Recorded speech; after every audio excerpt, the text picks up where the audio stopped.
Hello, dear listener, and welcome back to Mild History. Tonight, we leave behind the noise of battles and longships, and instead, we travel into the quieter, but often harsher, world of Viking childhood. For all the legends of fearless raiders and mighty explorers, the truth is that Viking life began with struggle. Children, the smallest members of their communities, faced challenges that make our modern comforts feel almost unimaginable. As you listen, perhaps you are tucked into bed, or maybe you're relaxing after a long day. Wherever you are, I'd love to know, where in the world are you joining us from tonight? Share it in the comments, because it always amazes me how these stories from long ago bring together people across the globe. Now close your eyes if you'd like, settle into stillness, and let us step back into the Viking Age. We won't begin with warriors or voyages, but with something far more fragile, the life of a Viking child. For a Viking child, life's first challenge was simply being born. Today, we think of childbirth as something attended by doctors and nurses, with medicines ready to ease pain and protect both mother and infant. But in the Viking world, there were no hospitals, no antibiotics, and no guarantees. Childbirth was attended by midwives, experienced women of the community who relied on knowledge passed down through generations. They knew herbs that could ease pain, they whispered encouragement, and they prayed to the gods for safe delivery. Yet even with their skill, the risk of death was high. It is estimated that perhaps a quarter of Viking children died before reaching their first year of life. Illness, weakness at birth, or complications during delivery could claim a life before it had even begun. For mothers, too, childbirth was perilous. Every birth was a gamble, and families knew loss intimately. The cries of a newborn could bring relief and joy, but always with the shadow of fear, for survival was never certain. If a child survived birth, the next hours were critical.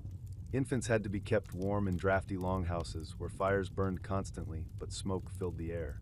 They were swaddled in wool or linen, their tiny faces pressed against rough fabrics. Mothers nursed them, though sometimes milk was scarce and goat's milk or other foods were given as substitutes. These could be difficult for fragile bodies to digest, and many newborns did not survive. Naming was not just a ceremony of identity, it was also a test of survival. Viking children were not always named immediately at birth. Some families waited days, even weeks, to see if the child would live. To name a child too soon risked heartbreak, for a name carried weight, and losing a named child was thought to bring sorrow to the entire household. When the naming finally came, it was done with care. Names carried honor, often recalling ancestors or invoking the strength of gods. A boy might be named after a grandfather who had fought bravely, a girl after a grandmother known for her wisdom. To name a child was to weave them into the story of the family, declaring hope for their survival. But survival in those first months was fragile. Diseases spread easily in the crowded, smoky longhouses. The hearth fire gave warmth, but also filled the air with soot that irritated lungs. Colds, fevers, and stomach illnesses could become fatal when little medicine existed. Herbs, prayers, and charms were used to protect children, but the line between superstition and healing was thin. Some families carved protective runes, others tied small amulets around the baby's neck. Mothers might whisper appeals to the goddess Frigg, protector of families, asking her to guard the child. Infant mortality was so common that grief became a familiar part of life. Yet Viking families did not see their children as less valued because of this fragility. If anything, their short lives made them all the more precious. Parents clung fiercely to the children who survived, knowing how easily they could be lost. The sound of a baby's laughter in a longhouse was both a joy and a reminder of the fragility of life. Even the way babies were treated reflected the harsh realities of survival. A weak or unwanted child could be left outside to die, a practice called exposure. Though difficult to imagine today, in a world of scarce resources, families sometimes chose survival of the many over the life of one.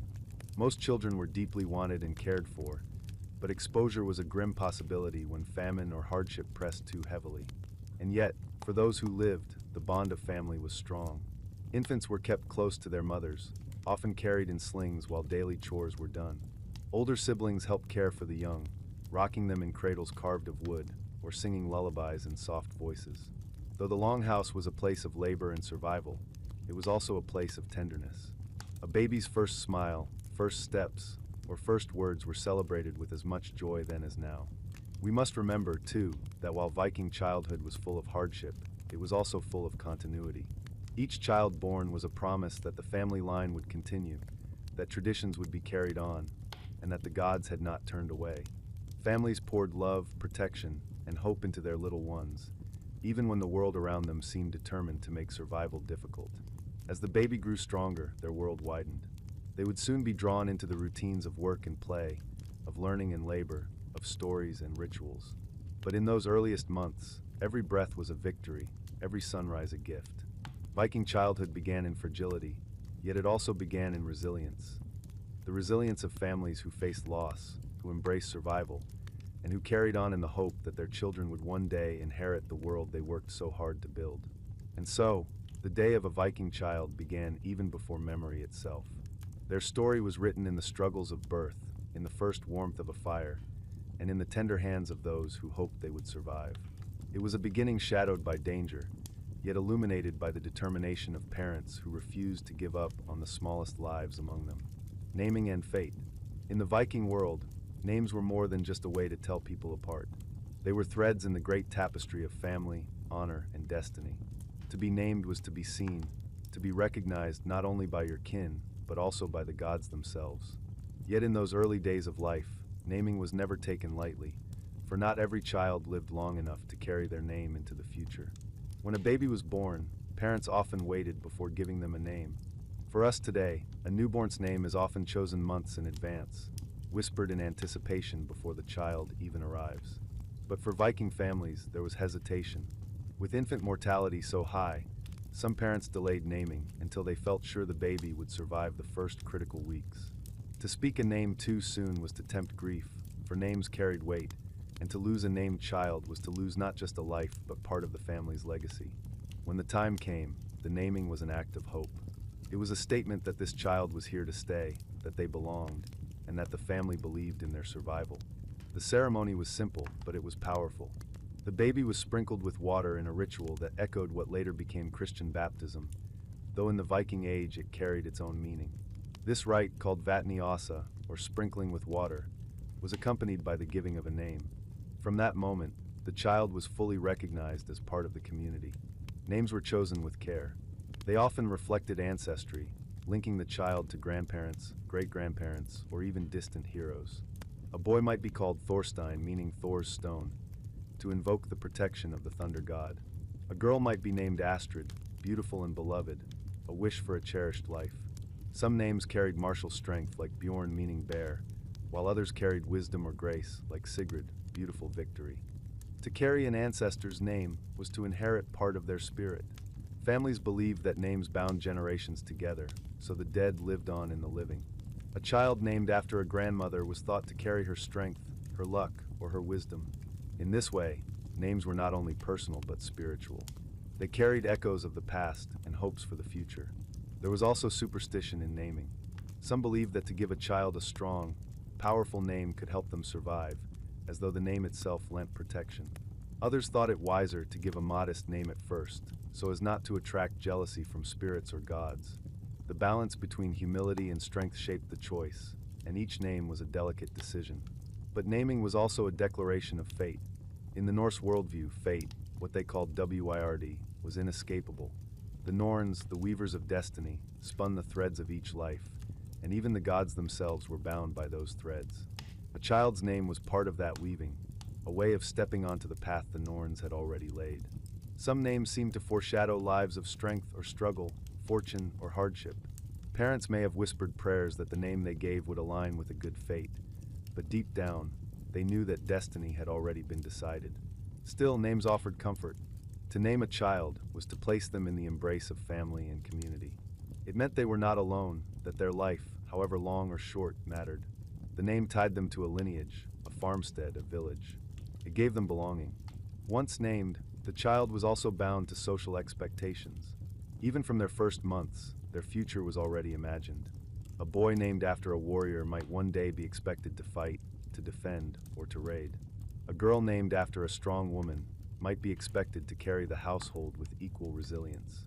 In a society where survival depended on every member pulling their weight, names were both gifts and burdens. And yet, Viking names also carried poetry. They were full of images from nature and myth: wolves, ravens, hawks, stones, beauty, victory, honor.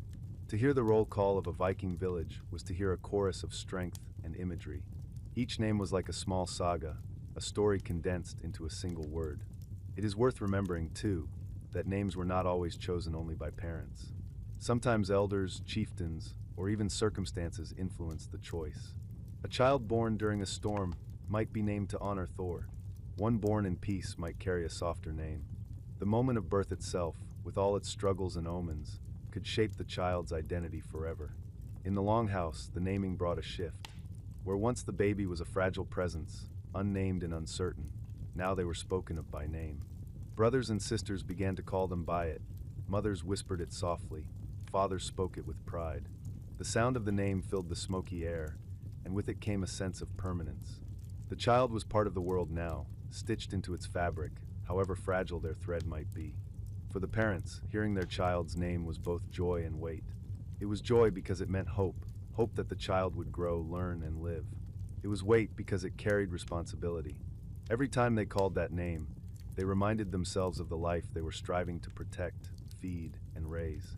But naming was not just for the living. It also connected the child to the dead. In Viking belief, ancestors were never far away. Their spirits lingered, watching over the family, guiding them through hardship. To give a child an ancestor's name was to invite that spirit to guard them. In this way, even the smallest child was never entirely alone. They carried the strength of those who came before, walking with invisible companions from the past. And so, naming was both ordinary and sacred. It was an act repeated in every household, for every child, and yet it carried cosmic meaning. Each name spoken was a thread added to the great web of fate, binding family, ancestors, gods, and destiny together. For Viking children, the beginning of life was fragile, but a name gave them strength. It gave them belonging. It gave them a story to carry. And though many would not live to see adulthood, their names ensured that even in death, they remained part of the living memory of their people. To be named was to be remembered. And in the Viking world, remembrance was as close to immortality as any child or any adult could hope to reach. The hard homes of childhood. When we imagine childhood, we often picture warmth, comfort, and spaces made to nurture. But for Viking children, home was less about comfort and more about survival. The place where they grew up, the longhouse, was both shelter and burden, both hearth and hardship. To step inside one of these wooden structures was to enter a world of smoke, shadows, and constant labor, where every child learned early that life was neither easy nor private. A Viking longhouse was the center of family life. It was usually a single, elongated structure built of timber, turf, or stone depending on what the landscape offered. Roofs were steep and covered with thatch, while walls were often lined with clay or sod for insulation. Yet even with these measures, the longhouse was drafty, smoky, and dark. Windows, if they existed at all, were tiny openings covered in oiled animal skins, letting in little light and even less air. The central feature of every longhouse was the hearth. This fire pit, running down the middle of the hall, was the source of heat, light, and cooking. Families gathered around it, and its smoke rose toward a hole in the roof. But the hole did not always do its job. Smoke lingered in the air, seeping into clothes, hair, and lungs. For children, whose lungs were small and delicate, this smoky air was a daily challenge. Coughing, watery eyes, and labored breathing were part of ordinary life. The longhouse was crowded. A family might include parents, children, grandparents, servants, and sometimes foster children, all sharing the same space. Along one side, livestock, sheep, goats, or even cows, might be kept inside, especially in the winter. Their warmth helped heat the hall, but their smell and noise made the environment all the more overwhelming. A child fell asleep not to silence, but to the lowing of cattle, the shuffle of hooves, and the chorus of human voices all packed together. Privacy, as we know it today, simply did not exist. A child's cradle was set near the hearth, close to siblings and parents. As they grew, they shared sleeping benches along the walls with brothers, sisters, or cousins. Every cough, every snore, every whispered conversation was heard. Life was lived in public, even within the family. To be seen and not heard was not just a rule in the Viking world, but a reality of shared space, where a child's behavior was always under watchful eyes. The longhouse was also a place of constant chores. Children did not simply play all day. They were expected to contribute from a young age. Boys carried water, chopped wood, or swept out animal stalls. Girls fetched straw for bedding, spun wool, or minded younger siblings. These tasks filled the air with sound, the scrape of wood against stone, the bleating of animals, the clang of pots, the rhythmic thud of weaving looms. Childhood in the longhouse was a symphony of labor. The floor was usually packed earth, covered in straw or rushes to soak up spills and waste. For a child crawling or learning to walk, this meant dirty hands and knees, constant exposure to pests, and the occasional sharp stone underfoot. Fleas and lice thrived in such conditions, and children were rarely free of them. Baths were not a daily occurrence. In fact, washing was often limited to once a week, usually on what the Norse called laugardagr, the washing day, which is the origin of our word Saturday. Despite these hardships, the longhouse was also the center of warmth and story. At night, when work was done, families sat by the fire. Children listened to sagas told by elders, stories of gods, heroes, and distant lands. These tales sparked imaginations and taught values, weaving courage and endurance into the hearts of young listeners. The longhouse might have been smoky and crowded, but it was also where a child first heard the rhythm of the oral tradition, where memory and myth were passed from one generation to the next. Still, comfort was limited. Bedding was straw, perhaps topped with animal skins if the family was fortunate. In winter, the cold crept in despite the fire. Children huddled under wool blankets, their breath visible in the air, their sleep broken by the chill. Rats sometimes scurried across the floor, drawn by grain stores or scraps of food. For children, fear of the dark was not just about shadows, but about real dangers creeping quietly through the night. The smells of the longhouse were intense. Smoke from the fire mingled with the odors of animals, sweat, and food. Fish drying near the rafters added their sharp tang, while fermenting barrels of ale gave off their own sour scent. For children, these smells were inescapable, clinging to their clothes and hair. To them, it was simply home. But for us today, it would feel overwhelming. And yet, within these walls, bonds were strong. Because space was shared, so too were lives. Children were rarely alone. They grew up constantly surrounded by family, learning cooperation, patience, and resilience. When one member of the household fell ill, all felt the burden. When a meal was prepared, all shared in it. This closeness shaped children into adults who valued community over individuality, who knew that survival depended on everyone working together. The longhouse was both cradle and crucible. It nurtured children with warmth, stories, and family, but it also hardened them through smoke, labor, and discomfort. To grow up in such a space was to learn early that life was a balance between hardship and support. Imagine a Viking child lying awake at night, curled in furs beside siblings, listening to the crackle of the fire. The smoke stings their eyes, the cold bites their skin, and the sounds of animals stir in the dark. Yet they also hear the low murmur of parents speaking, the comfort of familiar voices, and the cadence of a story about Thor's hammer or Odin's wisdom. This was the texture of home, harsh, imperfect, but deeply alive.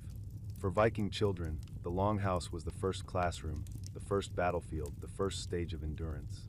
It was here they learned to work, to listen, to endure, and to belong. Life was miserable in many ways, but it was also the foundation upon which the entire Viking world was built. Food and hunger. If there was one constant in the life of a Viking child, it was the stomach's endless demand. Hunger was a frequent companion, and meals were less about pleasure than survival. To grow up in the Viking world was to learn quickly that food was never guaranteed, that every bite came from hard work, and that the line between plenty and famine was dangerously thin. Breakfast, if it could be called that, was often simple porridge.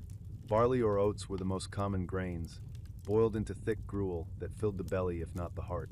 Sometimes milk was added, sometimes dried berries or a dollop of honey sweetened the bowl, but often it was plain, gray, and unchanging. Children ate it from shared wooden bowls, passing spoons or dipping hands. The taste of smoke from the hearth lingered in every mouthful, for food cooked over open flames in smoky longhouses never escaped its flavor. Protein came mainly from fish, especially for coastal families. Dried or salted fish hung from rafters, their sharp smell filling the air. For a child chewing on tough, leathery fish was less a treat than a task. Meat from livestock was rarer, saved for feasts or when an animal grew too old to be useful. More often, children ate dairy. Butter, curds, and buttermilk were staples.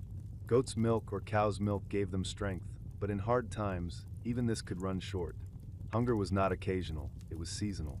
In summer, fields yielded barley, rye, peas, and cabbages, while wild berries, mushrooms, and herbs could be gathered. In autumn, Families worked frantically to preserve food for the long winter ahead. Meat was smoked, fish salted, grain stored in sacks or barrels. But no matter how carefully families prepared, winter was always uncertain. A poor harvest, a spoiled barrel, or an early frost could mean weeks of short rations. For children, hunger was often the sharpest lesson of life. Small stomachs growled as portions were measured, and elders always ate first. Children learned to eat what they were given quickly and without complaint, for waste was unthinkable. Picky eaters were a luxury the Viking world could not afford. To refuse food was to risk weakness, and weakness could mean death. Meals were eaten together, around the hearth or at long wooden tables in wealthier homes. There was no silverware beyond knives and spoons carved of wood or bone. Children sat among adults, absorbing not just food but lessons in manners, community, and hierarchy. They were expected to wait, to listen, and to show gratitude, even if their bowls were filled only with watery gruel. The contrast between feast and famine was sharp. On special occasions, a wedding, a successful raid, or a religious festival, the tables groaned under roasted meats, cheese, fresh bread, and mugs of mead. For children, these feasts were unforgettable. They tasted roasted pork, spice stews, or sweet honey cakes, and for a moment, hunger felt far away. But they also knew that once the feast ended, meals would return to their ordinary plainness. The memory of plenty only sharpened the misery of scarcity. Malnutrition shaped many Viking children. Their diets, heavy on grain and dairy but light on fruits and vegetables, left gaps. Scurvy from lack of vitamin C, brittle teeth from coarse bread ground with stone fragments, and stunted growth from years of hunger were common. Children often looked older than their years, their bodies hardened by labor but weakened by diet. The dangers of food went beyond scarcity. Spoiled food could be deadly. Grain dampened by rain grew mold that carried toxins. Meat that had not been salted enough could rot. Children learned to sniff and inspect food carefully, though their hunger often forced them to eat it anyway. Illnesses from spoiled food were frequent and could spread quickly through crowded households. Foraging offered some relief. In summer, children joined parents in gathering berries, herbs, and nuts. Their small hands reached under bushes or climbed into trees, turning food gathering into play. But even here, danger lurked. Poisonous plants could be mistaken for safe ones. A moment's mistake could mean sickness or death. Mothers taught children early which plants to trust and which to fear, repeating the lessons until they stuck. Water, too, was not always safe. Streams could be fouled by animals or waste. Children often drank watered-down ale instead, for the fermentation killed some of the dangers in water. Even so, stomach sickness was a common part of childhood, and children's bodies bore the cost of their world's limited knowledge. Despite the hardships, food also bound families together. The act of sharing a bowl, of breaking bread, of passing cups and spoons created bonds. Children learned that meals were not only about survival, but about belonging. Even the poorest gruel tasted better when eaten in company, and even the smallest feast became a memory shared for life. The rhythm of hunger taught children endurance. It shaped their sense of time, dividing life into seasons of plenty and seasons of want. It sharpened their awareness of effort, for they knew that every mouthful of food had been earned through sweat, toil, and sometimes danger. A piece of bread carried the labor of sowing, harvesting, grinding, and baking. A bowl of milk carried the daily care of animals. Children learned gratitude not from sermons, but from hunger itself. Imagine a Viking child on a winter night, crouched near the fire, clutching a bowl of thin porridge. Their cheeks are hollow from long weeks of short meals. The porridge tastes bland, smoky, almost bitter. Yet they eat every spoonful, scraping the bottom of the bowl, because they know tomorrow may bring no more. Then imagine the same child months later, at midsummer, biting into a handful of fresh berries, their face lit with joy as sweetness bursts on their tongue. This swing between misery and delight defined their relationship with food. For Viking children, life was measured in hunger. It was a constant teacher, a constant shadow, and a constant reminder that survival was never certain. To endure hunger was to grow strong. To share food was to build bonds. And to remember feast days in times of famine was to hold on to hope, even when the stomach ached. Work before play. For Viking children, childhood was not a season of leisure. There were moments of laughter, yes, and games played in spare hours, but life itself pressed down with constant demands. Work was not something reserved for adults. It reached into every cradle, every small hand, and every growing body. From the moment they could walk steadily and carry a small bundle, children were expected to take part in the daily labor of survival. The rhythm of the Viking household did not allow idleness. Each day began early, and every member of the family had tasks. For children, work was woven into life as naturally as breathing. At first, it was small things: fetching sticks for the fire, carrying buckets of water, minding younger siblings. These were simple jobs, yet they carried weight. To forget or neglect them meant cold fires, empty hands, or a crying infant. Responsibility pressed early on small shoulders. Boys and girls learned different roles, though overlap was common. Boys followed their fathers into fields, forests, or boats. They watched as plows turned the soil, as axes split wood, or as nets were cast into the water. At first, they carried tools or held animals steady. But soon, they were expected to try the work themselves. A boy might struggle with a hoe, his small hands blistering from the handle, or stumble under the weight of a basket filled with grain. Each attempt was a lesson, and mistakes were quickly corrected. Girls, meanwhile, shadowed their mothers. They learned to spin wool, to weave cloth, to prepare food, and to manage the stores of the household. Their work was as constant as the men's and just as vital. A girl might sit by the fire, small fingers clumsy with a spindle, or lean over a pot, stirring with careful motions so nothing burned. They carried babies on their hips, hushed cries, and kept the household steady while adults managed heavier tasks. In many ways, work was education. There were no schools in the Viking Age, no books filled with lessons. Children learned by doing, by repetition, by imitation. They absorbed skills from the sight of their elders, and every day's work was a lesson in survival. To milk a goat was to practice patience, to mend a net was to learn precision, to sweep the floor was to understand responsibility. Childhood was apprenticeship, and life itself was the teacher. But the work was not light. Viking households were not large, and every pair of hands mattered. Children carried burdens that today we might call unfair. They herded animals through rough fields, sometimes barefoot, their feet cut by stones. They fetched water in heavy wooden buckets, arms straining, shoulders aching. They stood in smoke-filled rooms, turning spits of meat or stirring pots for hours. Their bodies bent early to labor, and childhood, in the sense of carefree days, was short. The seasons dictated the kind of work. In spring, children helped plant seeds, pushing them into furrows and covering them with earth. In summer, they watched herds, swatting flies and guarding animals from straying. In autumn, they joined the frantic harvest, bending low to gather crops, their hands raw from the cold. In winter, they fed livestock, hauled wood, and kept the fires burning.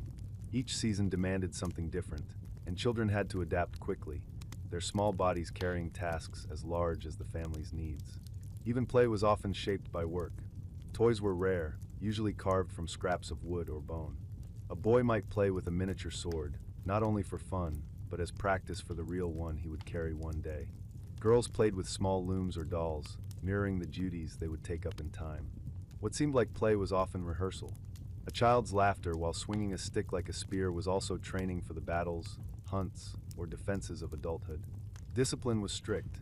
A child who shirked chores or made mistakes faced scolding, and sometimes worse. The Viking world left little space for weakness. Laziness risked the survival of all, and so children learned obedience quickly. Fathers and mothers did not hesitate to punish, whether with harsh words or swift blows. To modern ears, this sounds cruel, but in a world where hunger, cold, and danger always lurked, discipline was seen as necessary armor for survival. And yet, the work was not without its lessons of pride. A boy who managed to herd goats without losing one came home with satisfaction glowing on his face.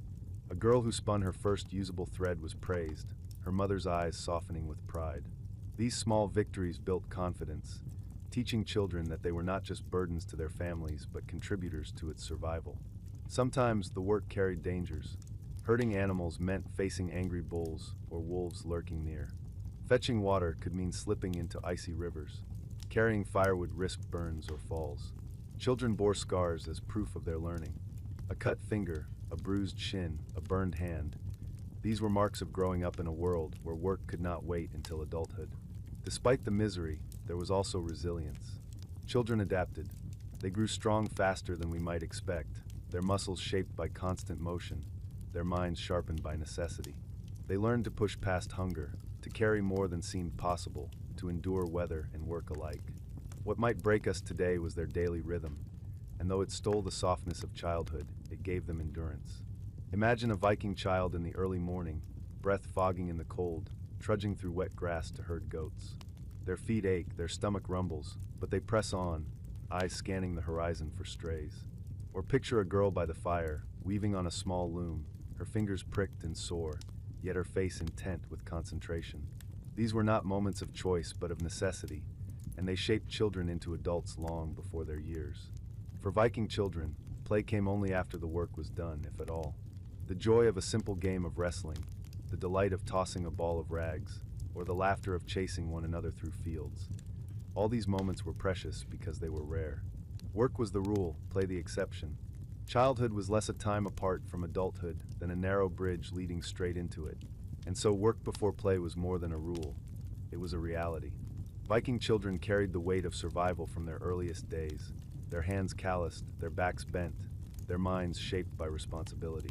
Life was hard, often miserable, but in enduring that work, they became the men and women who built ships, explored seas, and carried sagas into the future. Learning by watching. For Viking children, there were no classrooms lined with benches, no chalkboards filled with letters, and no books to leaf through as lessons unfolded. Learning came not from teachers with scrolls or slates, but from life itself. The Viking world was an open-air school, where every moment was instruction and every action carried meaning. Children were apprentices of survival, and their lessons came through watching, imitating, and repeating the work of their elders. A Viking child's education began at home, in the longhouse. There, each chore doubled as a lesson. When a boy watched his father sharpen an axe, he learned not just about blades, but about patience, precision, and the importance of tools that kept families fed and safe. When a girl observed her mother weaving cloth, she absorbed more than the rhythm of the loom. She learned about provision, endurance, and the way fabric clothed and protected every body in the household. Observation was the first classroom. A child's eyes were always busy, tracking how hands moved, how tools were held, how words were spoken.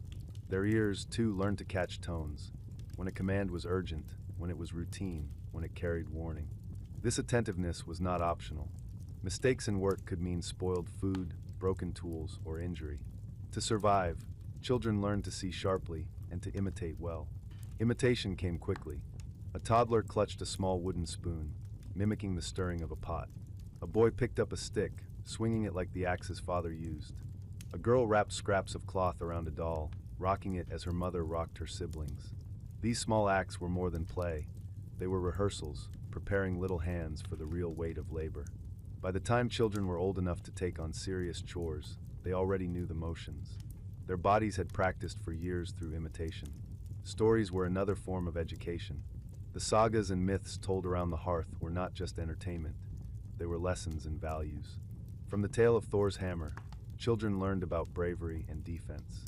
From Odin's quest for wisdom, they understood the cost of knowledge. From the tragic fate of heroes, they grasped that even the strong could fall. These stories gave shape to their sense of the world, weaving lessons of courage, loyalty, and endurance into their hearts. Practical knowledge came in layers. A boy might first be taught to tie knots for fishing nets, his small fingers fumbling but persistent. Later, he would be shown how to cast those nets into the water, learning patience as he waited for fish to thrash inside. A girl might begin by helping to card wool, brushing the fibers into alignment. Soon, she would spin those fibers into thread, then weave them into fabric, until her hands moved with the same sure rhythm as her mother's. Each task built on the last, a ladder of skill stretching from childhood into adulthood. The seasons dictated the curriculum. In spring, children learned the rhythm of planting, how to drop seeds into furrows, how to cover them gently, how to guard young shoots from animals. In summer, they learned the art of herding, guiding sheep and goats across fields, calling with sharp cries, and keeping eyes alert for danger. In autumn, they practiced harvesting, bending low to gather grain or plucking root vegetables from the soil. In winter, they learned preservation, how to smoke fish, how to salt meat, how to keep food safe for the lean months ahead. The natural world itself was a teacher. Children learned to read the sky, to sense shifts in weather, to know when storms were coming. They learned the habits of animals, the taste of safe plants, the danger of poisonous ones. They absorbed the sounds of the forest, the patterns of the sea, and the cycles of the land. Knowledge of nature was as essential as any tool, for it shaped whether the family thrived or starved. Discipline played a role in this learning. Mistakes were corrected swiftly, sometimes harshly. A child who dropped a tool might be scolded. One who wasted food could be struck. The Viking world was not forgiving, and so parents were not either. Yet discipline was not only punishment, it was reinforcement. Children were praised for good work, for skillful hands, for quick learning. Encouragement came in nods, in quiet words, in the pride of being trusted with more responsibility. Fosterage was another layer of Viking education. It was common for children to be sent to live with relatives or allies, not as rejection but as honor. A boy raised in another household learned loyalty, new skills, and the bonds of alliance. A girl fostered elsewhere carried with her the weaving of kinship between families. For these children, new homes meant new lessons, and they grew in both knowledge and network. Religious instruction, too, was woven into daily life. Children watched their parents make offerings at small household altars, sprinkling blood from sacrifices or leaving gifts of food. They listened to chants at seasonal festivals, where the community gathered in honor of the gods. They learned that every act, sowing a field, slaughtering an animal, embarking on a voyage, carried spiritual weight. Life was not separate from belief, it was infused with it. For children, to learn a task was also to learn the rituals and prayers that accompanied it. There were no written records for children to study, no letters to copy. Literacy was rare, limited to runes carved into wood, stone, or bone.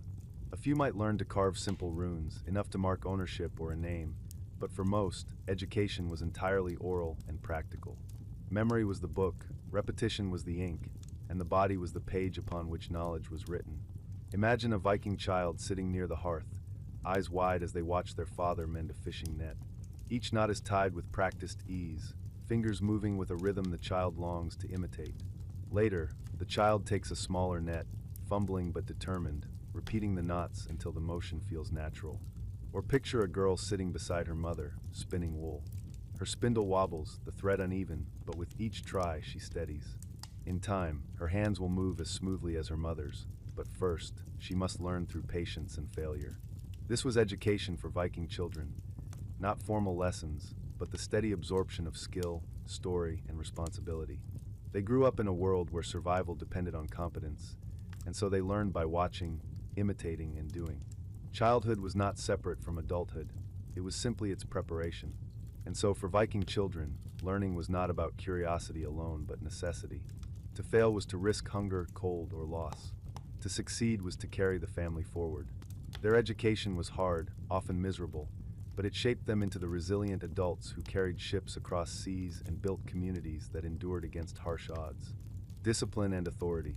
To understand the life of a Viking child, one must first understand the weight of obedience. In a world where survival was uncertain, where one mistake could cost food, safety, or life itself, discipline was not a matter of preference. It was the backbone of society. For Viking children, authority loomed large in the form of parents, elders, and the community. Respect was demanded, obedience was expected, and punishment was never far away. The Viking household was a strict hierarchy. At the top stood the father, the master of the farmstead, whose word was law. His authority was almost absolute, extending not only over his wife and children, but sometimes even over fosterlings, servants, and slaves within the home. His role was to protect, provide, and guide, but also to command. For children, his voice was the final authority. Disobedience toward him was rarely tolerated and often punished swiftly. The mother, too, carried significant power. Though her authority was rooted in the household, it was no less demanding. She controlled the stores of food, the making of cloth, and the rhythm of daily life indoors.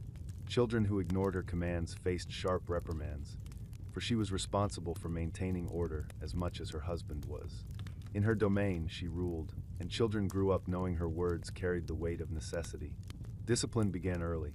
A toddler who strayed too close to the fire or fumbled with tools was not simply guided away, but sometimes struck or scolded. This was not cruelty for its own sake, but the sharp edge of a lesson. The Viking world was filled with dangers, and warnings had to be remembered. A burn or a cut could prove fatal in an age without medicine, so children were taught through fear and consequence. Punishment could be physical. A blow with a hand, a slap with a stick, or harsh words were common. Children were expected to endure such discipline without complaint, for complaining was seen as weakness. Tears might bring comfort from a mother, but more often, they brought reminders to be strong. To cry too often was to invite scorn, not sympathy. The Viking ideal valued toughness, and even children were expected to embody it. Authority extended beyond the family. The community itself demanded obedience. Elders corrected children, neighbors scolded them, and the local assembly, set the laws that all were bound to follow. To disobey authority was to risk not only the wrath of one's family, but the judgment of the wider world. Shame was a powerful tool, and children learned to avoid it. To be seen as unruly or lazy could stain one's reputation, even into adulthood. Discipline was also tied to honor. In Viking culture, honor was precious, and it began in childhood. A child who obeyed quickly, who carried out tasks faithfully, reflected well on their family. A disobedient child brought dishonor, not only to themselves but to their kin. Parents were quick to correct such behavior, for their family's reputation was at stake. The weight of honor pressed on children long before they could fully understand it. Authority came with rituals, too. At mealtimes, children waited until elders were served before they ate. In gatherings, they spoke only when spoken to. In work, they followed commands without question. These rules were not merely manners, they were survival. Respect for hierarchy ensured the smooth functioning of households and communities. Without it, chaos threatened. Fosterage reinforced discipline. When children were sent to other households, they were expected to serve loyally and obey new masters. Disobedience in fosterage was seen as betrayal, damaging both the child's reputation and the bonds between families. A foster parent's authority was treated with the same seriousness as a biological parent's, and children grew up understanding that obedience was not negotiable. It was the foundation of trust. Yet discipline was not only harshness, it was also structure. Children found security in knowing their place, in the steady rhythm of commands and tasks. Authority gave order to lives that might otherwise have been chaotic. In a world where storms destroyed crops and raiders threatened homes, the certainty of rules offered stability. To obey was to belong, to follow was to be safe. Still, for many children, discipline was misery. Imagine a small boy weary from carrying water, who sets down his bucket too soon. His father's voice cuts sharp, reminding him of duty, and perhaps a cuff to the ear follows. Or picture a girl who burns bread while tending the hearth. Her mother's scolding is swift, and she must begin again, knowing mistakes are costly. These moments shape children, teaching them not through gentle encouragement, but through correction and consequence. Authority was not limited to punishment. Praise existed, though it was quieter. A father's nod when a son plowed a straight furrow, a mother's approving glance when a daughter spun fine thread. These small gestures carried weight. They were not often accompanied by words of affection, but they filled children with pride. Obedience and diligence could earn recognition, and recognition was its own reward. The gods, too, were sources of authority. Children were taught to fear their wrath, to honor them through rituals, and to obey the traditions that bound their people. To neglect the gods was dangerous, to dishonor them was worse. Religion blended with discipline, reminding children that even unseen powers demanded respect. The myths reinforced obedience. Loki's trickery brought chaos, Thor's strength restored order, and Odin's wisdom required sacrifice. These stories pressed into children the truth that disobedience had consequences not only in the home, but in the cosmos itself. And yet, even under such weight, children found ways to resist quietly. A boy might dawdle on his way to fetch water, delaying his return. A girl might hum softly while weaving, turning drudgery into song.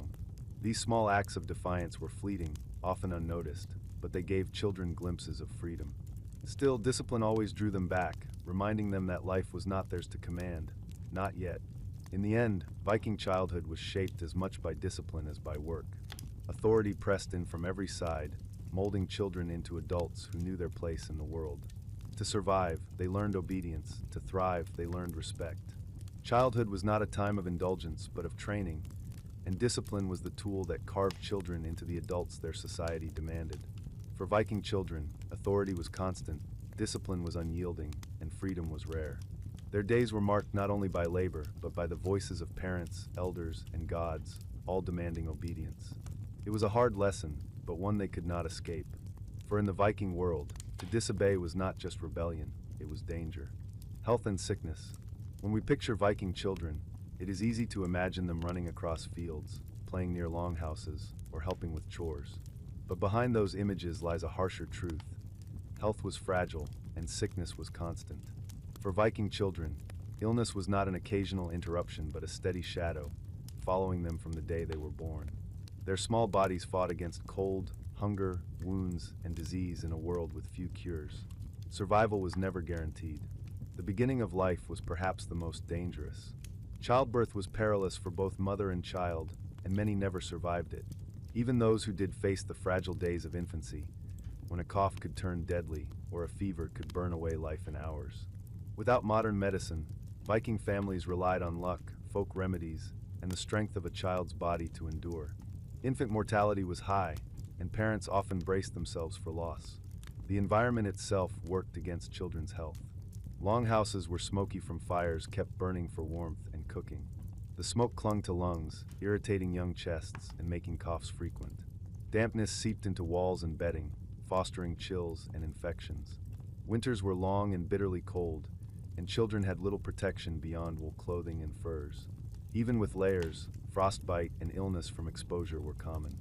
Food, too, played a role. Diets were simple: bread, porridge, fish, and occasional meat, but shortages were frequent. A poor harvest or bad fishing season meant hunger. Malnutrition weakened children, leaving them vulnerable to disease. A child who lacked enough to eat was more likely to fall sick and less likely to recover. Hunger was not just discomfort, it was a doorway through which illness entered. Injuries were another hazard. Children worked early, and work was dangerous. A slip near a fire meant burns. A cut from a knife or axe could fester into infection. Falls, bites from animals, accidents in fields, all carried risks. Without antibiotics or proper bandages, even small wounds could turn fatal. Parents did what they could, cleaning wounds with water or herbs, but healing was uncertain. Many children carried scars from injuries that never fully healed. Sickness took many forms. Fevers came without warning, sometimes sweeping through households and leaving behind grief. Stomach ailments were common, caused by spoiled food or unclean water. Lice and fleas spread easily in crowded homes, carrying disease.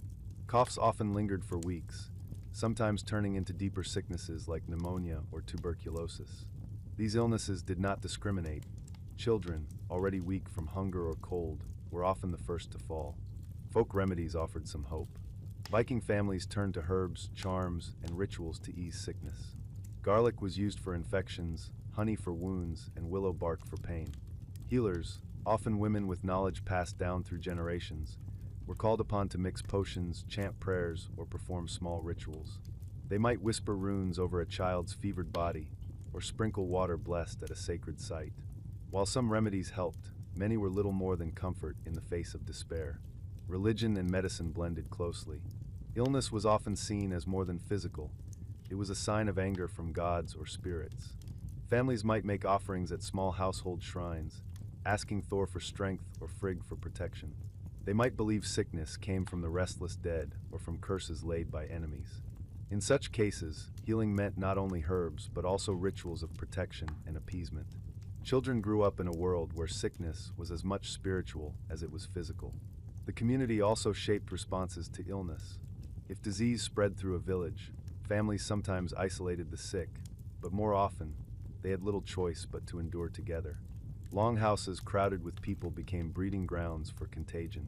When one child coughed, soon others followed. Entire families might be struck down, leaving farms neglected and animals untended. Illness was not just personal, it threatened the survival of the whole household.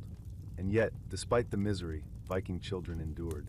Their bodies toughened from constant exposure, their immune systems hardened by repeated sickness.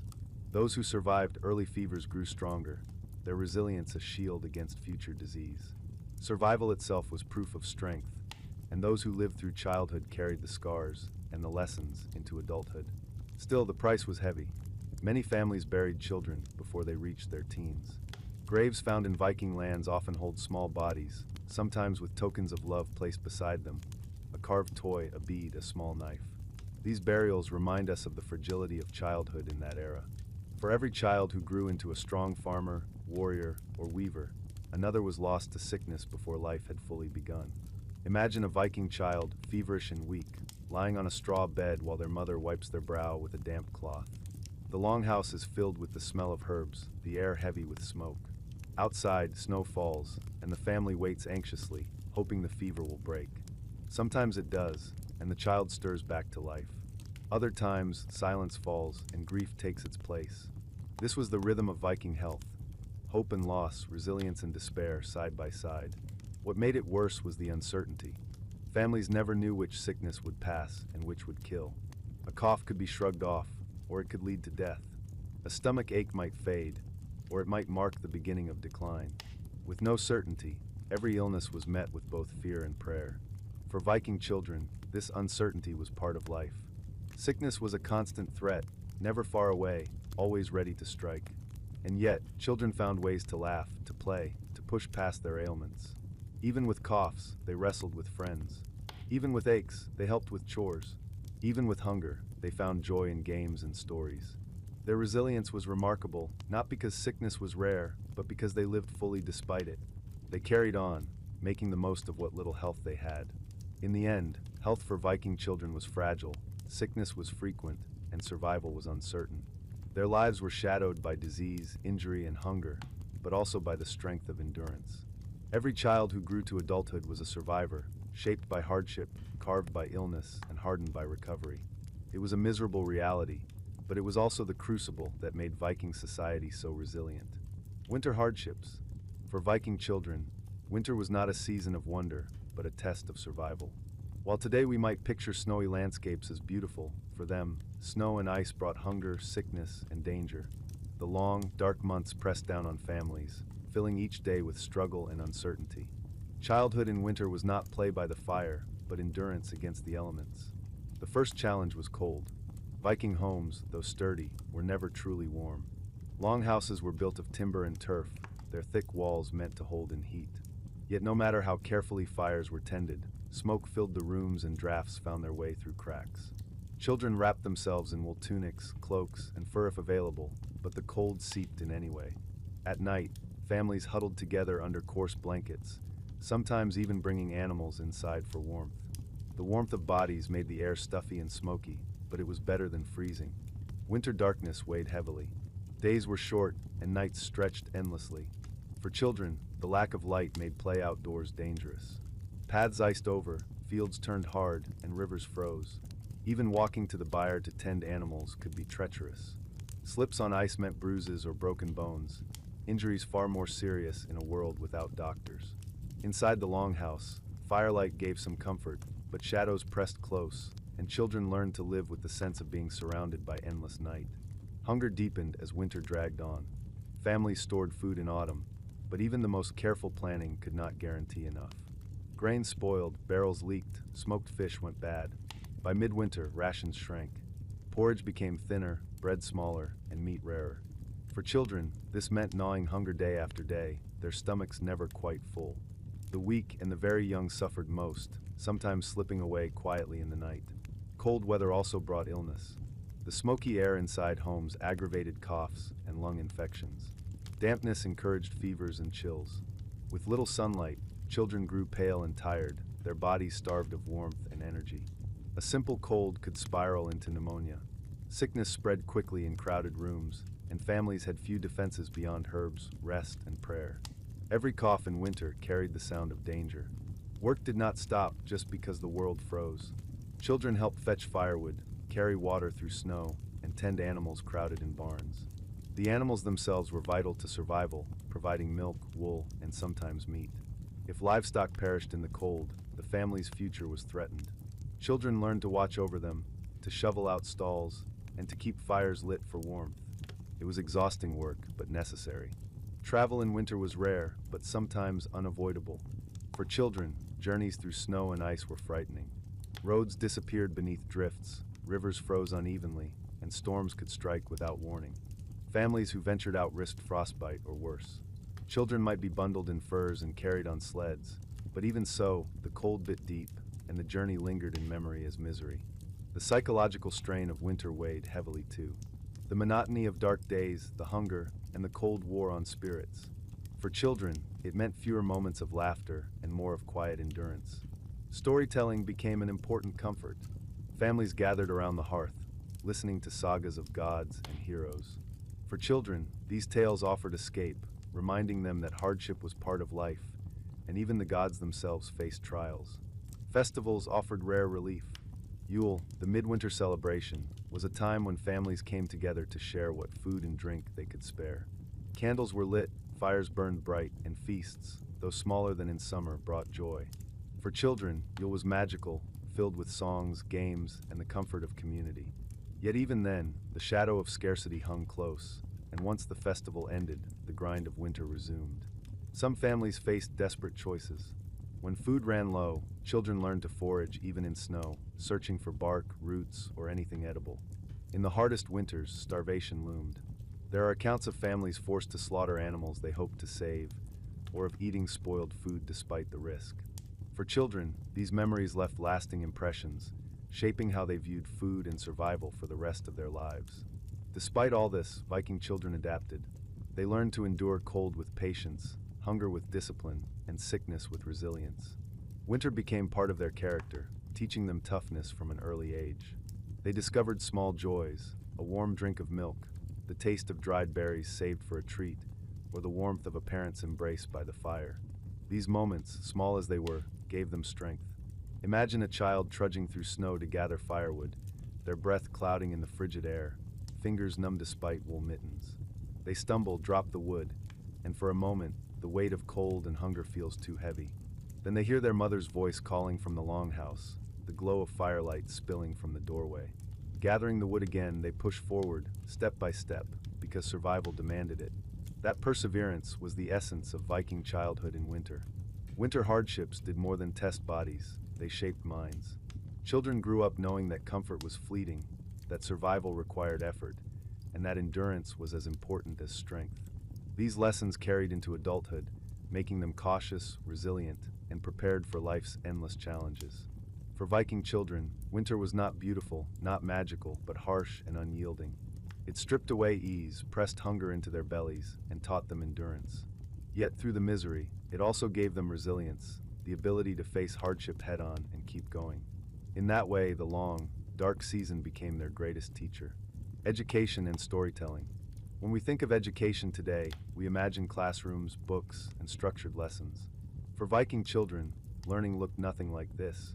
There were no schools in the villages of Scandinavia, no chalkboards or neat rows of desks. Instead, education was woven into the fabric of daily life.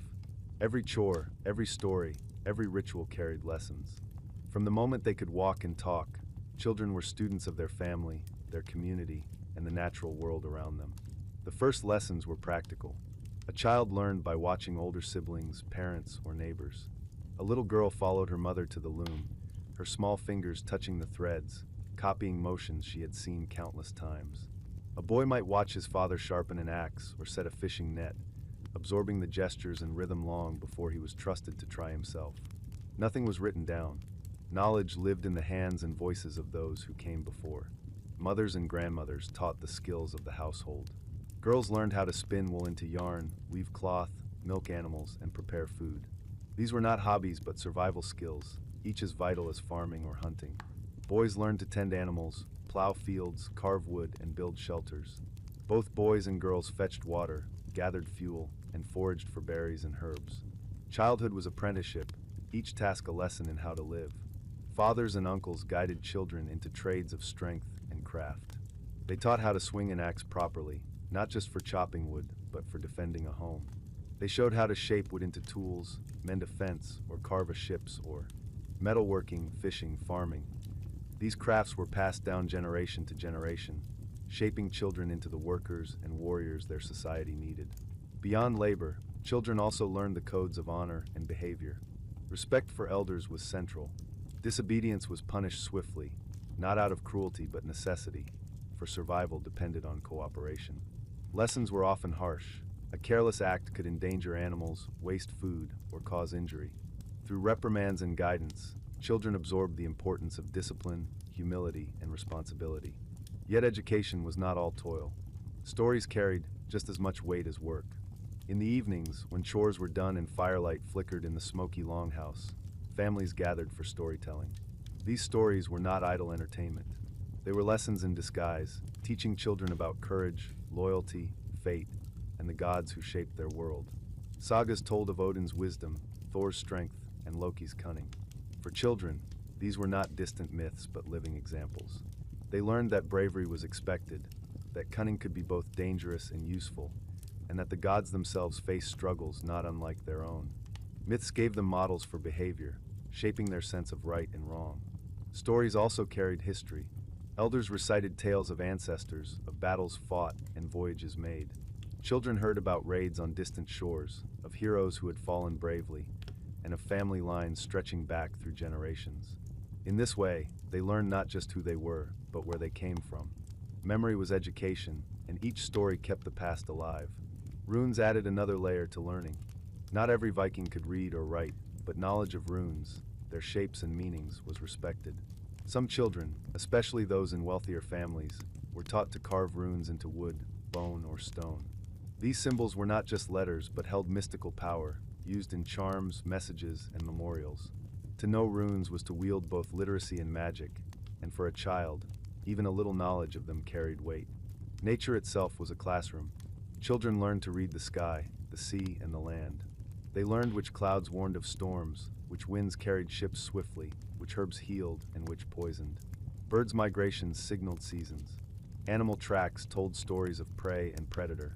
The world outside was a living book, and every day children added to their understanding of its pages. Discipline was sharpened through play as well. Games often mirrored adult skills. Children wrestled to build strength, threw stones or sticks as practice for weapons, and raced across fields to toughen their bodies. Girls played games with spinning or weaving, turning practice into pastime. Even riddles and wordplay trained minds for quickness. Education slipped easily into play, and play prepared them for adult life. Religion and ritual, too, were lessons. Children joined their families in sacrifices, festivals, and ceremonies. They learned the songs and chants that honored the gods. They saw animals offered at altars and feasts held in celebration of divine favor. Through these rituals, they learned not only belief but belonging, understanding that they were part of a community watched over by powers greater than themselves. Not all education was gentle. Harshness often underscored lessons. A mistake in weaving could mean wasted wool. An error in farming could threaten winter supplies. A stumble with a knife or axe could leave permanent scars. Viking children learned quickly because mistakes carried real costs. They bore the weight of responsibility at an age when modern children are often still shielded. Still, within the strictness, there was pride. To learn a skill was to earn respect. A boy who could handle a small fishing net or a girl who could spin yarn competently brought honor to their family. Praise was rarely given openly, but approval came in the form of trust. Being asked to help with important tasks, being allowed to carry tools, being trusted to care for younger siblings. This recognition was the true reward of Viking childhood education. Imagine a Viking child sitting by the hearth, listening to an elder recite a saga. The child's eyes are wide, reflecting the firelight, as the voice paints pictures of gods, monsters, and heroes. Later that day, the same child struggles with a spindle, dropping wool again and again, until finally the threads twist into yarn.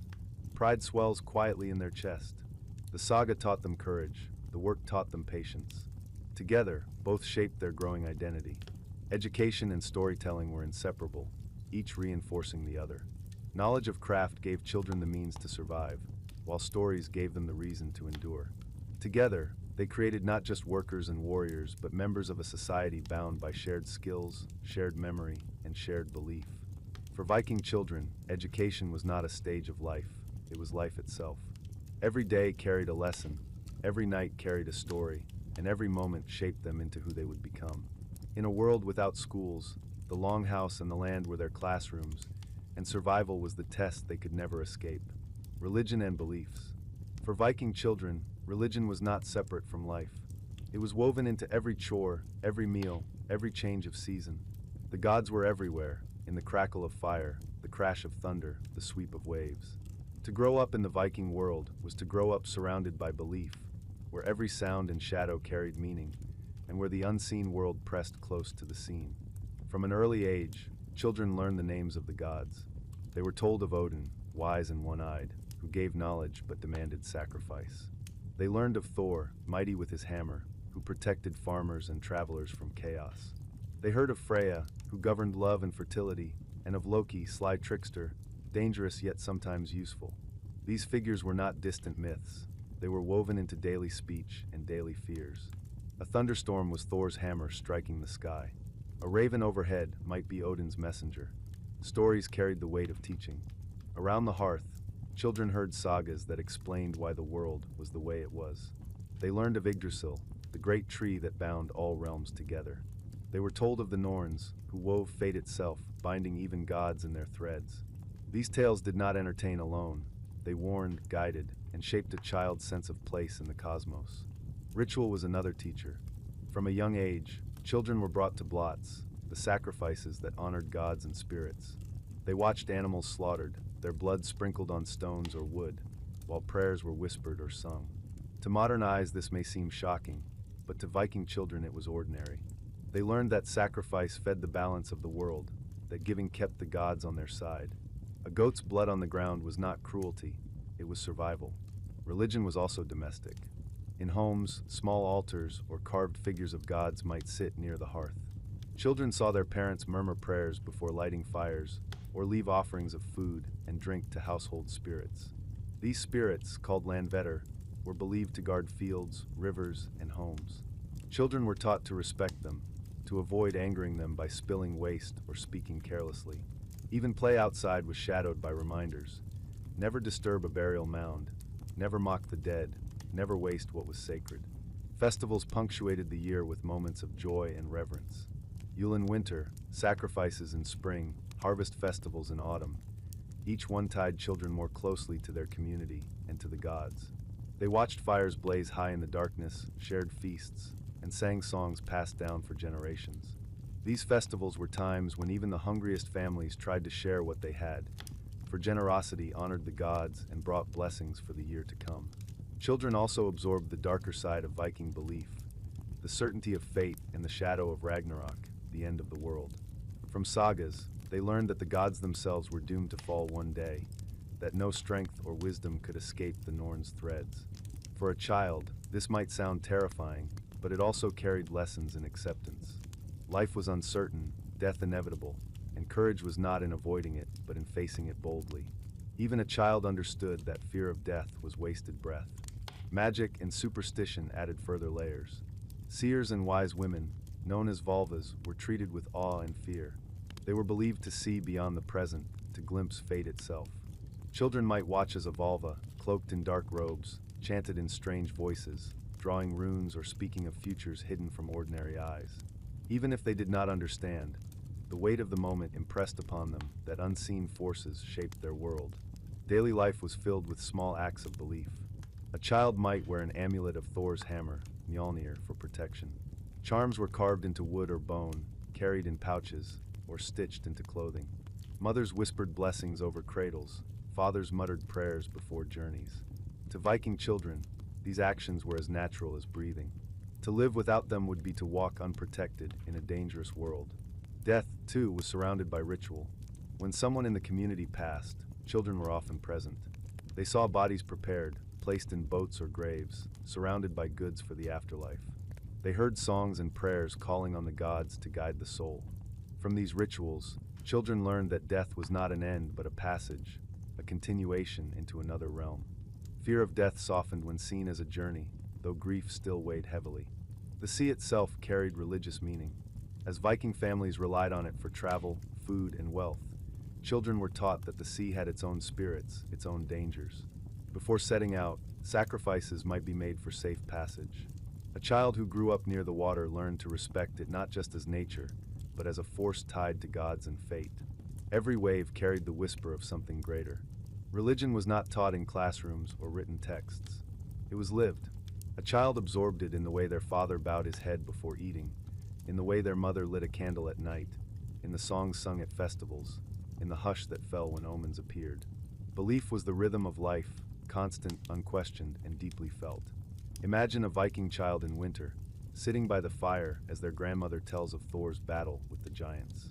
The child's eyes widen as she describes the clash of thunder and lightning, the courage of the gods who fight knowing they will fall. Later, the child slips a small hammer amulet under their tunic before bed, comforted by its weight. To them, this is not story but truth, not fantasy but faith. For Viking children, religion was not simply about worship. It was about belonging, to family, to community, to the great web of fate spun by the Norns.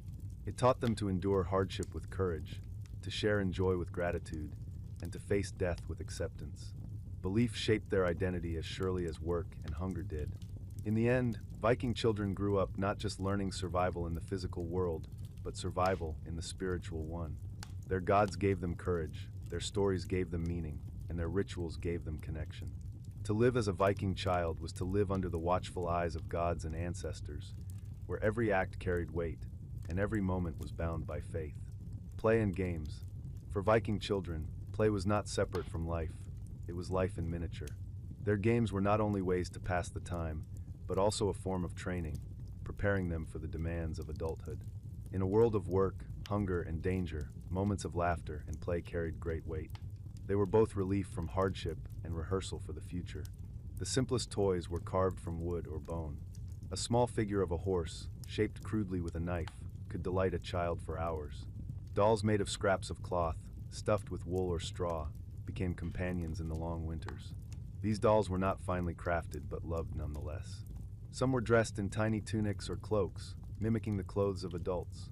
For a Viking girl, caring for a doll was practice for the role she would one day assume: mother, caregiver, keeper of the household.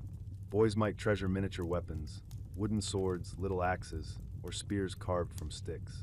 With these, they staged mock battles, chasing one another across fields or around longhouses. Their play echoed the sagas they heard by the fire, heroes clashing with giants, warriors defending their kin.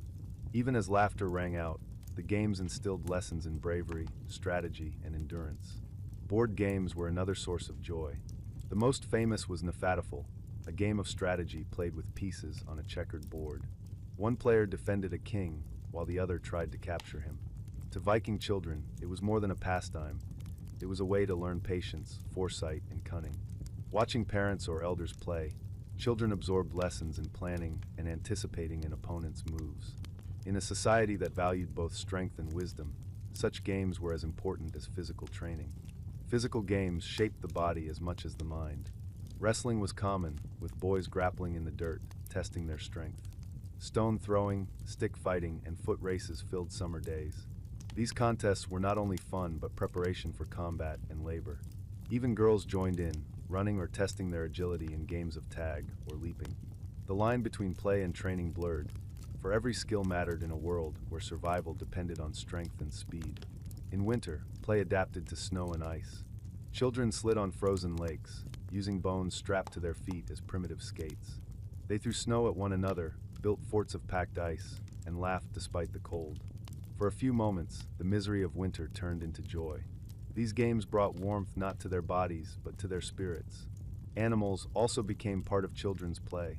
Puppies and kittens were companions, as were goats or lambs small enough to handle. A child might fashion a harness for a dog, pretending it was a reindeer pulling a sled. Animals offered both comfort and amusement, softening the harshness of daily life. Yet even here, lessons lingered. A child learned to care for animals, to treat them with respect, for one day they would rely on them for survival. Songs and riddles were another form of play. Around the fire, children might challenge each other with riddles, testing quickness of wit. They sang songs passed down through generations, clapping hands or stamping feet to rhythm. These activities trained memory and fostered community, turning learning into laughter. One of the most enduring forms of play was storytelling. Children acted out the sagas they heard, taking roles of gods, heroes, and monsters. A boy might raise a stick as Thor's hammer, shouting with glee as he struck down an imaginary giant. A girl might pretend to weave the threads of fate like the Norns, commanding the destiny of her playmates. These reenactments blurred the line between story and game, teaching children to embody the values they admired. But play was not without risks. Wooden swords could cause real injuries. Wrestling matches sometimes ended with bruises or worse. Running barefoot across rocky ground left cuts and scars. Yet these small dangers were accepted as part of growing up. Play was never meant to shield children from the harshness of life. Rather, it prepared them to face it.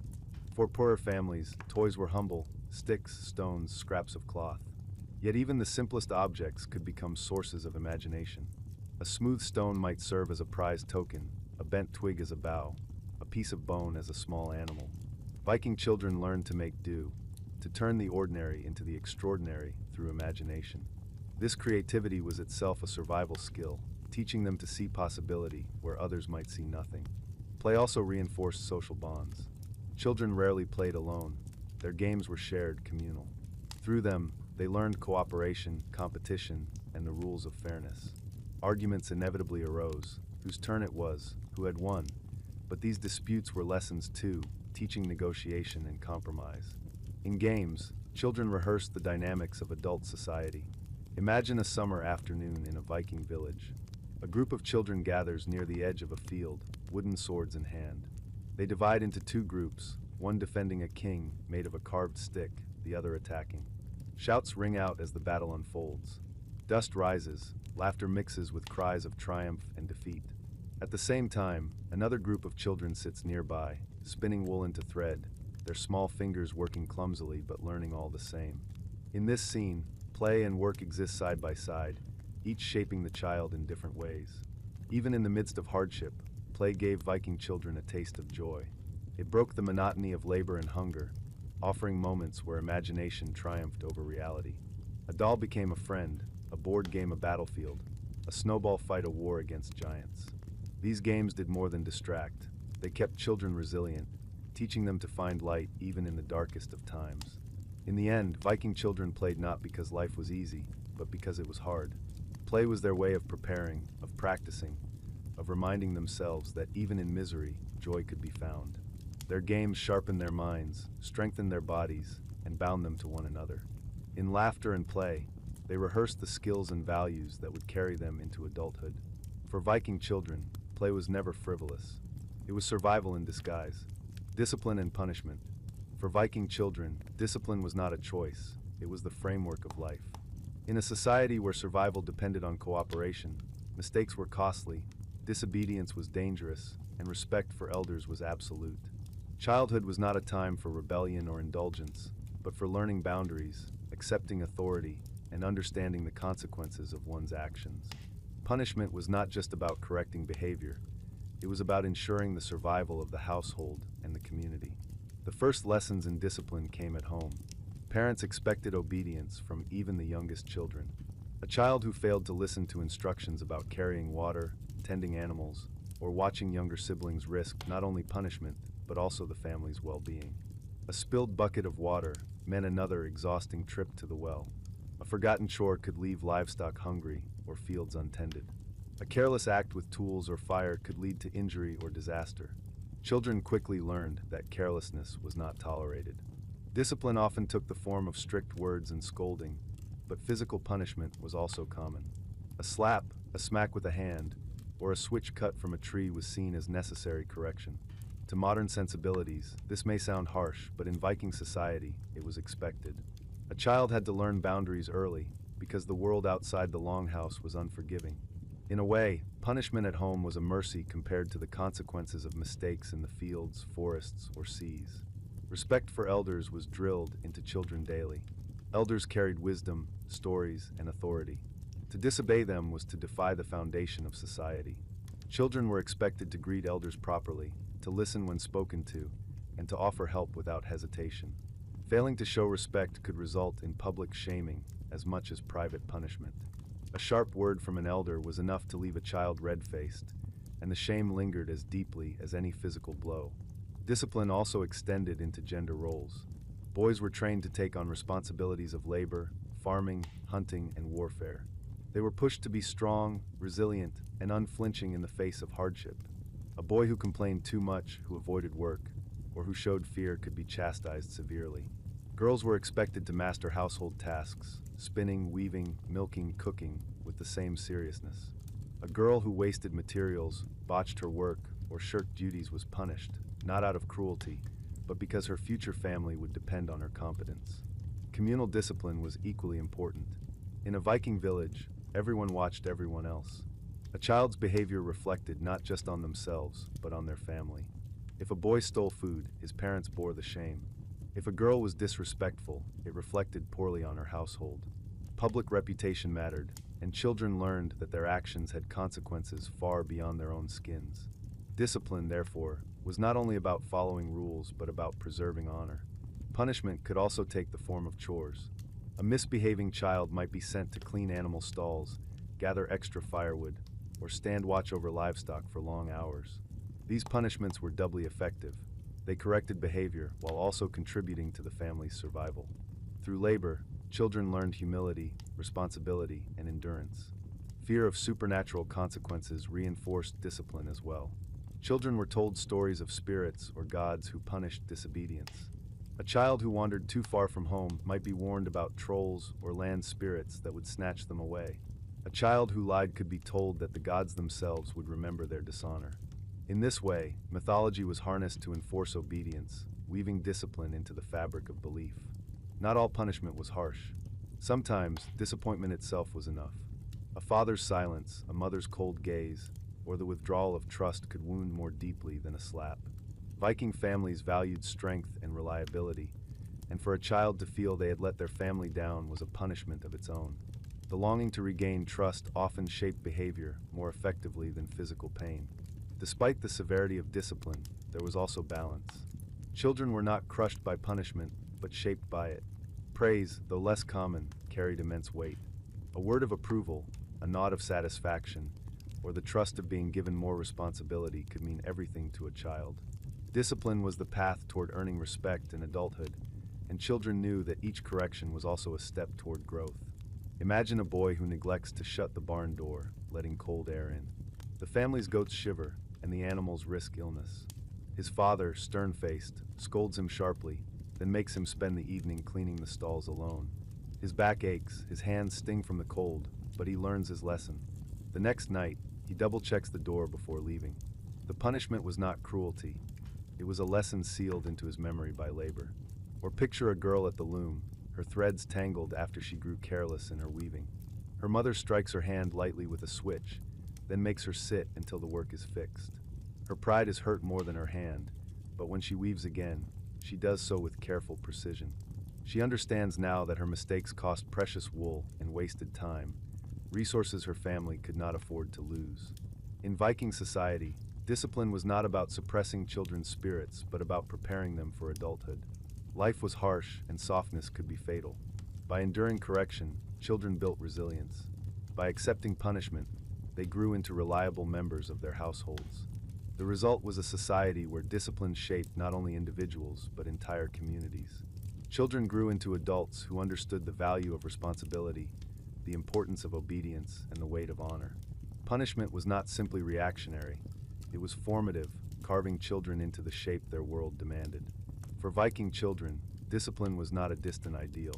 It was a daily reality, as close as the stern glance of a parent, the words of an elder, or the cold labor of a punishment task.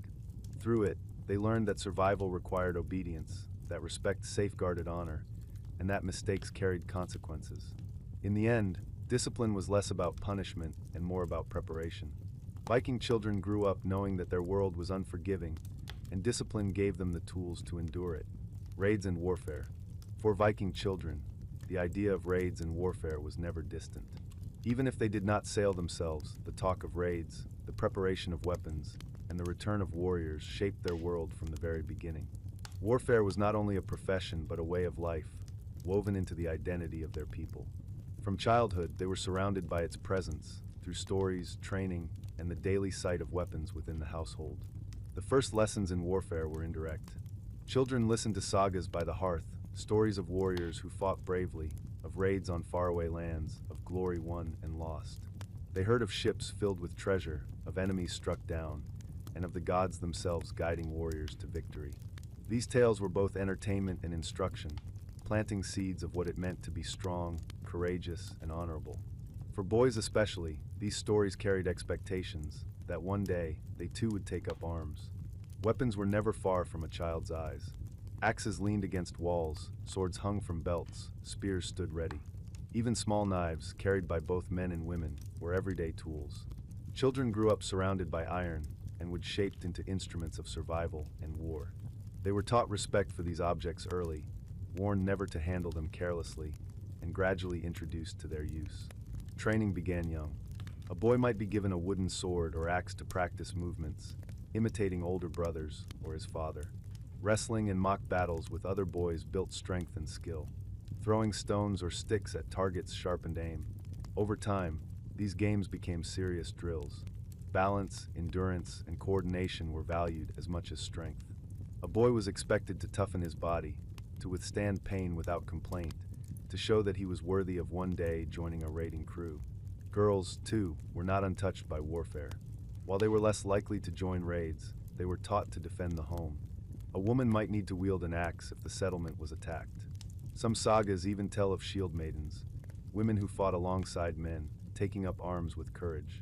Though not common, the idea that women could fight meant that Viking girls were not wholly excluded from martial lessons. They learned, at the very least, to defend themselves and their families in desperate times. The sea was as much a battlefield as the land. Children watched ships being built, their curved hulls rising from the work of many hands. They saw men trained to row in rhythm, to steer through storms, to leap ashore with weapons ready. They heard the creak of wood, the slap of waves, the shouts of sailors practicing. For them, ships were symbols of power, gateways to raids, trade, and glory. When men left for raids, children felt both pride and fear. Fathers, brothers, and uncles might vanish for months, chasing wealth and renown across seas. The family waited anxiously, never sure who would return. For children, this absence left heavy lessons. That warfare was both opportunity and risk, that glory came at the cost of lives. When the men returned, if they returned, they brought back tales of battle, strange goods, and sometimes scars that spoke of survival. Children learned that raids were not only about fighting, they were about wealth, reputation, and survival. Treasure from raids supported families, bought food, and raised status. A child grew up knowing that without raids, their community might falter. Warfare was painted not only as destruction but as necessity, a harsh reality of the world they inhabited. The darker side of raids was never far from children's awareness. Prisoners were brought back, slaves taken from other lands, forced into labor in Viking households. Children saw these strangers working in fields or homes, reminders of what happened to the defeated. For a Viking child, this was a blunt lesson. Strength meant freedom, weakness meant bondage. The sight of captives reinforced the importance of courage and training. Discipline in warfare was harsh. Boys who shirked training, who showed cowardice, or who failed to endure pain faced ridicule and punishment. Cowardice was one of the greatest shames in Viking society. From an early age, children were taught that bravery was not optional, it was demanded. Even in play battles, to flee or to cry was frowned upon. To stand one's ground, even in defeat, was honorable. Imagine a boy practicing with a wooden axe, sweat on his brow, his arms aching. His father watches silently, then corrects his stance, showing how to balance his weight. The boy adjusts, tries again, this time striking more cleanly. The nod of approval he receives means more than words. It is recognition that he is learning what it takes to be a warrior. Or picture a girl left at home while the men are away raiding. She helps her mother watch over the farm, but one evening, strangers threaten the settlement.